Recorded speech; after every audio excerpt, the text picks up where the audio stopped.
താരസംഘടന അമ്മയിലെ ad hoc കമ്മിറ്റിക്കെതിരായ ഹർജി എറണാകുളം മുൻസിഫ് കോടതി ഇന്ന് വീണ്ടും പരിഗണിക്കും. അമ്മയുടെ പ്രവർത്തനങ്ങൾ അഡ്ഹോക് കമ്മിറ്റിക്ക് നടത്താൻ അധികാരമില്ലെന്നാണ് ഹർജി നൽകിയ നടി ശ്വേത മേനന്റെ വാദം. കേസിൽ കക്ഷി ചേരാൻ നടി അൻസിബ അപേക്ഷ നൽകിയിരുന്നു.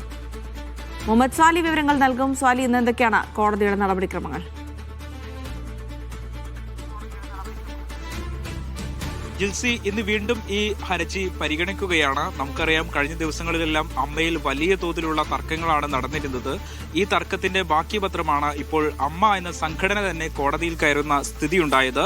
ഈ ഹർജിയിൽ നേരത്തെ ഈ കമ്മിറ്റിയുടെ അഡ്ഹോക് കമ്മിറ്റിയുടെ പ്രവർത്തനം താത്കാലികമായി കോടതി വിലക്കിയിരുന്നു.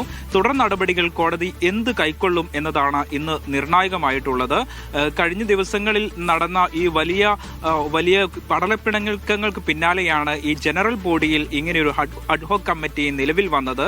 ഈ അഡ്ഹോക് കമ്മിറ്റി നിയമപരമല്ല എന്നതാണ് ശ്വേത മേനോന്റെ വാദം. അതേസമയം ഈ അഡ്ഹോക് കമ്മിറ്റിയെ പിന്തുണയ്ക്കുന്ന നിരവധി പേർ അമ്മയ്ക്കകത്തുണ്ട്.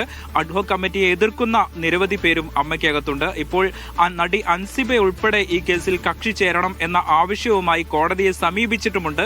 എന്തായാലും ഈ കോടതി ഈ കേസിൽ എന്തു പറയും, എന്ത് നിരീക്ഷണങ്ങൾ നടത്തും എന്നത് വരും ദിവസങ്ങളിൽ അമ്മ സംഘടനയെ സംബന്ധിച്ച് വളരെ പ്രധാനമാണ്. ജിൽസി, ശരി, മുഹമ്മദ് സാലിഹാണ് വിവരങ്ങൾ നൽകിയത്.